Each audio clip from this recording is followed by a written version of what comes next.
मैं तुम्हारी माँ पार्वती और तुम्हारे पिता भोलेनाथ आज तुम्हें एक ऐसा वरदान देने आए हैं। यदि तुमने हमारे वरदान को प्राप्त कर लिया तो निश्चित ही तुम्हारा भाग्य उदय होना निश्चित है, क्योंकि जो वरदान हम तुम्हें देने आए हैं वो वरदान किसी भी कीमत पर खाली नहीं जाएगा। इसलिए मैं और तुम्हारे पिता भोलेनाथ जो बातें तुम्हें बताएं उन बातों को तुम बहुत ही ज़्यादा ध्यानपूर्वक सुनना, और तुम यदि इस संदेश को पूर्ण रूप से सुन लेते हो तो तुम इतना समझ लो कि एक ऐसा वरदान तुम्हें प्राप्त होगा जो संसार का प्रत्येक प्राणी प्राप्त करने के पश्चात और कुछ प्राप्त नहीं करना चाहेगा, क्योंकि वरदान इस प्रकार का है। क्योंकि एक ऐसी चीज़ जो संसार का प्रत्येक प्राणी प्राप्त करना चाहता है, संसार में जितने भी लोग जीवन जीते हैं उनमें से किसी भी व्यक्ति को इस वरदान की आवश्यकता ना हो, ऐसा हो ही नहीं सकता। क्योंकि वरदान कोई साधारण वरदान नहीं है, बल्कि यह सत्य है जो आज मैं और भोलेनाथ तुम्हें बताएंगे। और सबसे पहले तुम भोलेनाथ की बात सुनो, उसके पश्चात मैं तुम्हें बताऊंगी कि मैं तुम्हें कौन सा वरदान देने वाली हूँ। मेरे बच्चे, मैं तुम्हें जो वरदान देने आया हूँ वह जीवन में तुम्हारे लिए बहुत ज़्यादा ज़रूरी है, क्योंकि उस वरदान को प्राप्त करने के पश्चात तुम्हारी कुछ इच्छा ही नहीं रहेगी, क्योंकि वो सबसे ज़्यादा कीमती है और तुम्हारे जीवन के लिए बहुत ज़्यादा ज़रूरी भी। वह वरदान तुम्हारे जीवन से जुड़ा हुआ इसलिए है क्योंकि हर व्यक्ति चाहता है कि मैं अपने जीवन को पूरी तरह जीऊं। कोई भी व्यक्ति अधूरा जीवन नहीं जीना चाहता, और चाहता है हर व्यक्ति यह कि उसका जीवन बहुत ही ज़्यादा लंबा हो, अर्थात वह बहुत वर्षों तक जिए। और ऐसा ही वरदान मैं तुम्हें दूंगा, लेकिन उसके लिए तुम्हें भी कुछ कार्य करने होंगे, तभी तुम मेरे उस वरदान को प्राप्त कर सकते हो। क्योंकि तुम इस बात को भली भांति जान लोगे, साधारण तरीके से बैठकर तो मुंह में निवाला भी नहीं जाता। उसके लिए भी तुम्हें अपने हाथों को कष्ट देना होता है, अर्थात हाथों से उठाकर भोजन करना होता है जब तुम्हारे मुख में भोजन जाता है। इसलिए जो बताऊंगा केवल उसे करते जाना, मेरा वरदान तुम स्वयं ही प्राप्त कर लोगे। इस कार्य को करने के लिए तुम सोमवार का दिन चुनो, और तुम सोमवार के दिन प्रातःकाल उठकर सभी कार्यों से निवृत्त होकर स्नान कर स्वच्छ वस्त्र धारण करो, और तुम थोड़ा सा चंदन लेकर मेरे समक्ष बैठ जाओ। चंदन को शिवलिंग पर चढ़ाते हुए उसमें से थोड़ा चंदन तुम अपने माथे पर लगाओ, और तुम बहुत ही ज़्यादा शांत मन से बैठकर मेरे उस मंत्र का उच्चारण करो जो कि जीवन दान देने वाला मंत्र है, अर्थात मेरा एक ऐसा मंत्र जिसके उच्चारण मात्र से तुम्हारा जीवन बहुत ही ज़्यादा दीर्घ आयु में परिवर्तित होगा। और यदि तुम्हें वह मंत्र नहीं आता है तो तुम अपने गुरु से या किसी भी पंडित से पूछकर उस मंत्र का उच्चारण करो, क्योंकि निश्चित ही तुम्हें वह मंत्र प्राप्त हो जाएगा। और उस मंत्र का 11 बार उच्चारण करना है और उस समय तुम्हारा मन एकदम शांत होना चाहिए। तुम एकाग्र मन से उस मंत्र का उच्चारण करो और अपने मन को अत्यंत शांत और प्रेम भरे हृदय से इस मंत्र का बार बार उच्चारण करना। इसके पश्चात तुम प्रतिदिन प्रातःकाल इस मंत्र का 11 बार उच्चारण करना। मेरे बच्चे, ध्यान से सुनो और समझो कि जीवन में धन दौलत रुपए पैसे सब कुछ प्राप्त हो सकता है, लेकिन तुम्हें जो जीवन मिला है वो लंबे समय तक चले। सबसे ज़्यादा तुम्हारे लिए ये महत्व रखता है। जियोगे तभी तो तुम इन भौतिक वस्तुओं को उपयोग कर पाओगे। इसलिए लंबे समय तक जीवन को जीने के लिए तुम्हें यह करना अति आवश्यक है। और यदि तुमने कर लिया तो निश्चित ही मैं तुम्हें वरदान देता हूँ कि तुम्हारी आयु दीर्घ आयु बन जाएगी और तुम लंबे समय तक जीवन को जीते हुए आनंद पूर्वक अपने परिवार के साथ रहोगे और तुम्हारे परिवार के सभी सदस्य भी खुश और आनंदमय रहेंगे। इसके साथ ही तुम बच्चे हो या बड़े, बूढ़े हो या तुम्हारे घर की महिला, तुम उन्हें भी इस मंत्र का उच्चारण करने के लिए आग्रह करना। अगर वह सभी सदस्य इस मंत्र का उच्चारण करते हैं तो मेरे इस वरदान को वो भी प्राप्त कर पाएंगे और अपने जीवन को लंबे समय तक जी पाएंगे, क्योंकि जीवन दान देने वाला यह मंत्र जैसे जैसे तुम उच्चारण करोगे वैसे वैसे तुम मेरे हाथों से उस आशीर्वाद को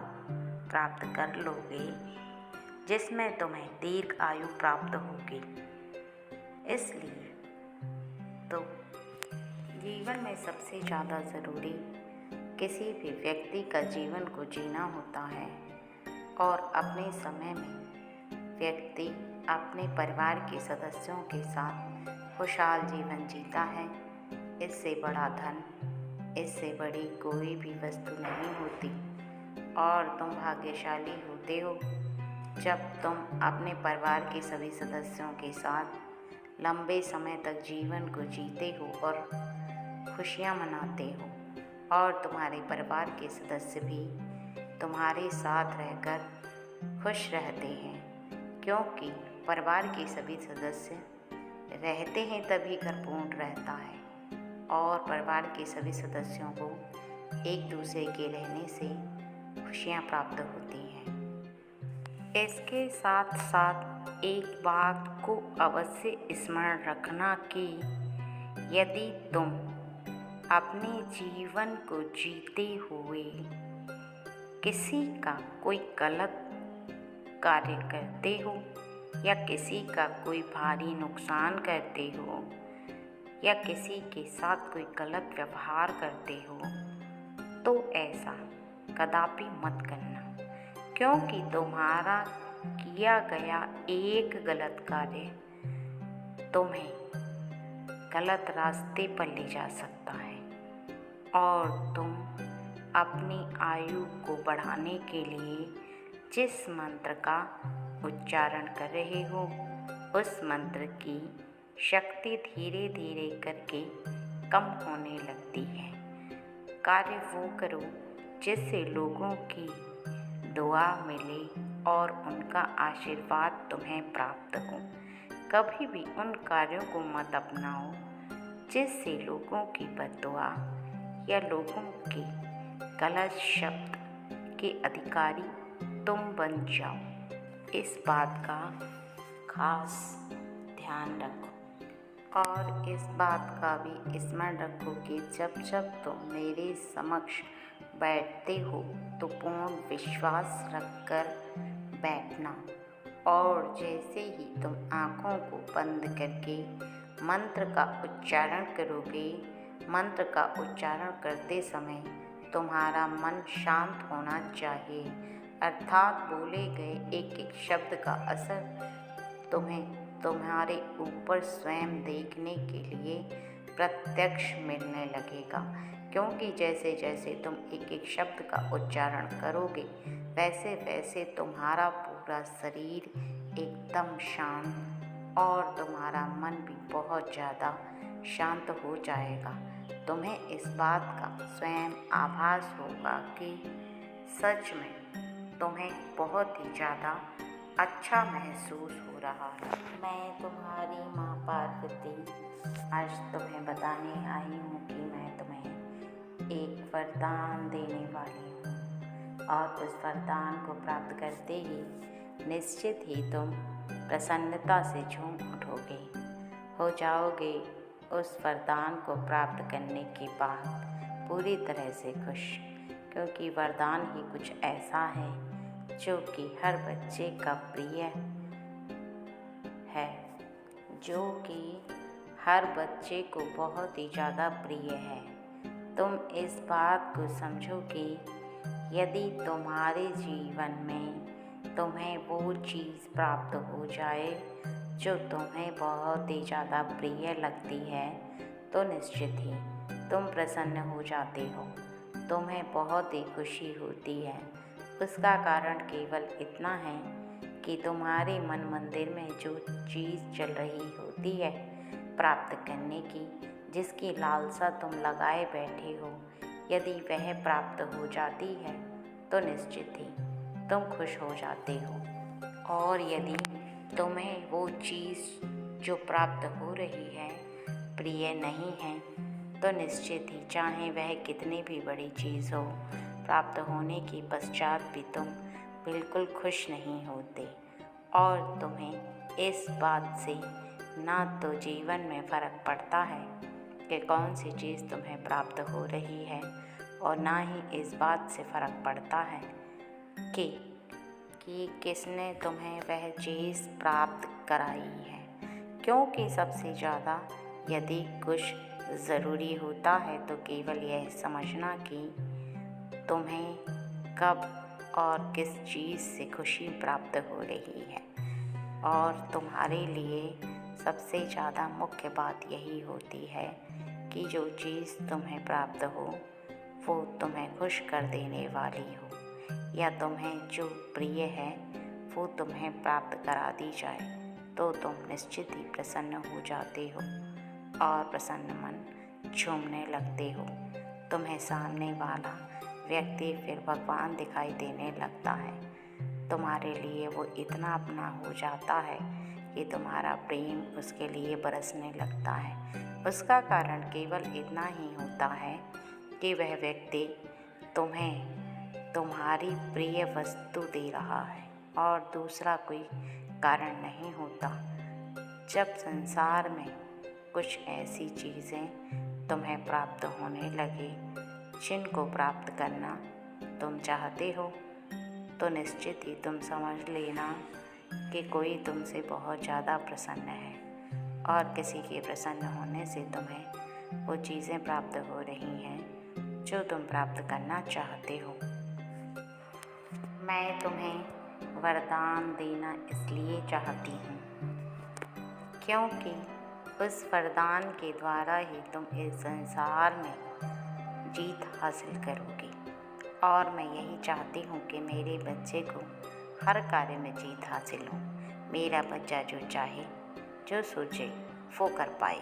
क्योंकि एक माँ को सबसे ज़्यादा खुशी तब होती है जब उसका बच्चा हर कार्य में जीत हासिल कर ले और हर कार्य में जीतता चला जाए। लेकिन जब कार्यों में हारता चला जाता है तब उसे बहुत ही ज़्यादा दुख होता है, और वो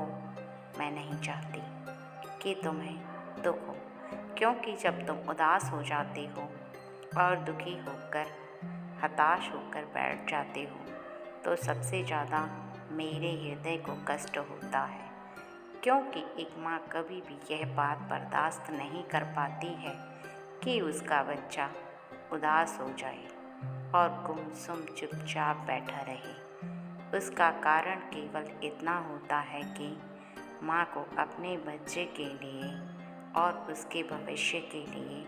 बहुत ही ज़्यादा चिंता रहती है। माँ हर पल इसी बात की चिंता में लगी रहती है कि मेरा बच्चा बहुत आगे तक जाने के साथ साथ बहुत कुछ प्राप्त भी करे। और इसी वजह से मैं तुम्हें बुद्धि देना चाहती हूँ। बुद्धि इस प्रकार की कि तुम्हें हर बात को सोचने समझने का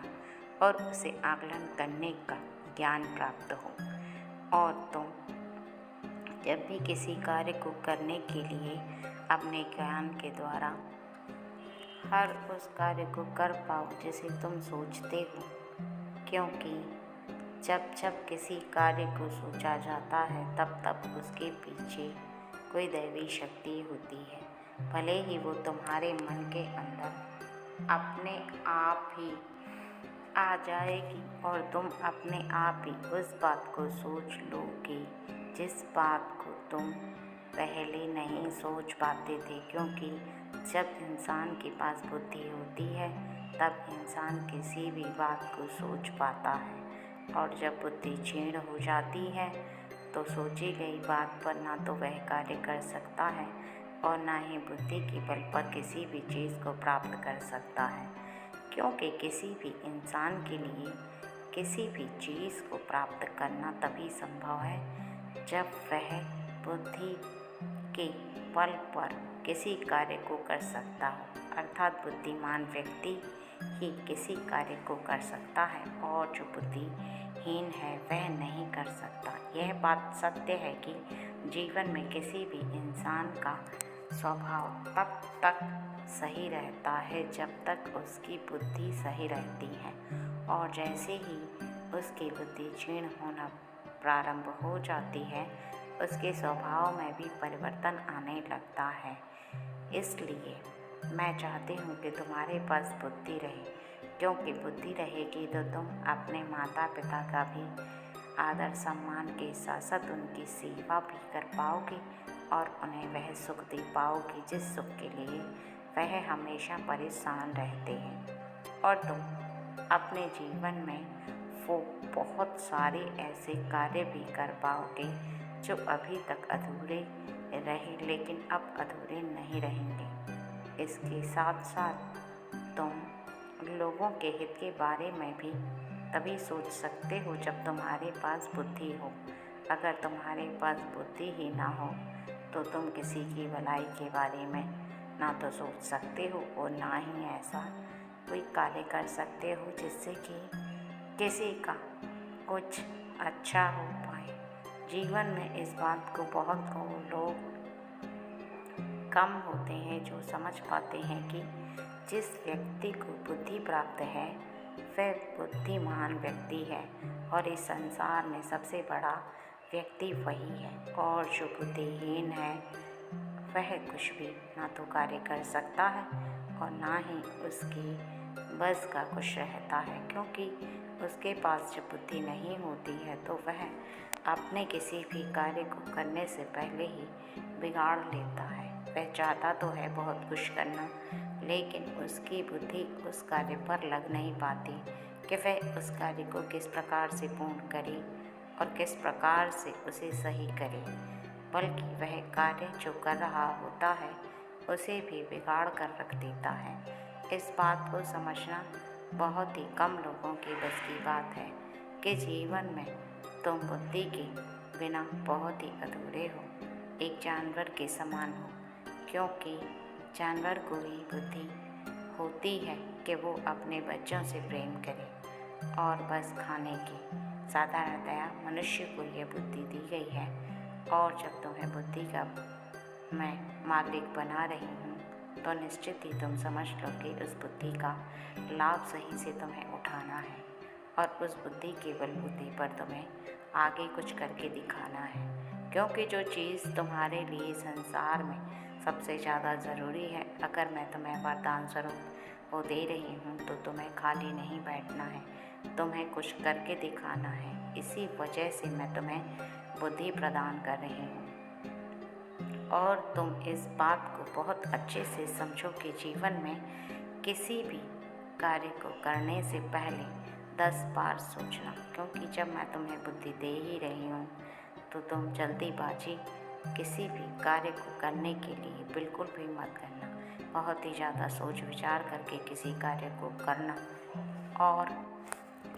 और इसके साथ साथ तुम बुद्धि का इस प्रकार से प्रयोग करोगी, मुझसे वादा करो कि कभी भी किसी भी असहाय पर कष्ट होगा तो तुम उसकी मदद अवश्य करोगी। यदि कोई व्यक्ति किसी पशु को मारने का प्रयास करेगा तो तुम उसे बचाओगे। किसी भी पशु को कष्ट नहीं होने दोगे और कष्ट में रहता पशु तुम उसकी मदद अवश्य करोगे, क्योंकि पशुओं में भी आत्मा होती है और वह भी हम ईश्वर की एक देन है, इसलिए तुम उन्हें भी अपने जैसा समझोगे। तुम अपनी बुद्धि का प्रयोग करके केवल खुद के लिए ही कार्य नहीं करोगे और ना ही तुम अपने लिए ही धन कमाते रहोगे, बल्कि तुम इसलिए भी कार्य करोगे कि तुम जीवन में कुछ प्राप्त कर पाओ और इसलिए भी कार्य करोगे कि यदि कोई व्यक्ति तुम्हारे लिए कुछ ना करे तो तुम स्वयं के लिए बहुत कुछ कर पाओ। अर्थात तुम अपने जीवन में ऐसी ऊंचाई को छू जैसी ऊंचाई को छूने के लिए कोई भी व्यक्ति परेशान रहता है और वहाँ तक जहाँ तक वह जाना चाहता है जा पाए। इसलिए तुम इन बातों को बहुत ही आराम से समझना, क्योंकि इनको समझना इतना आसान नहीं है, बल्कि तुम इन बातों को तभी समझ सकते हो जब तुम किसी से प्रेम करो। मुझसे प्रेम करते हो तो तुम्हें मेरी बातों को समझना भी उतना ही ज़रूरी है जितना कि मैं तुम्हारी बातों को समझती हूँ। तुम्हारी हृदय की भावना को जानती हूँ कि तुम क्या चाहते हो और तुम्हारे मन को पूर्ण रूप से पढ़कर ही तुम्हें संदेश के माध्यम से हर वो बात बताकर जाती हूँ जिसके लिए तुम बहुत ज़्यादा बेचैन रहते हो, क्योंकि जो जिससे प्रेम करता है उसे पूर्ण रूप से पढ़ सकता है और उसके बारे में हर बात को जान सकता है। क्योंकि यदि इंसान सच्चा दिल किसी से लगाता है तो निश्चित ही उसे सामने वाले के हृदय की भावना का बहुत अच्छे से ज्ञात होता है और वह बहुत अच्छे से ही उसे समझ सकता है।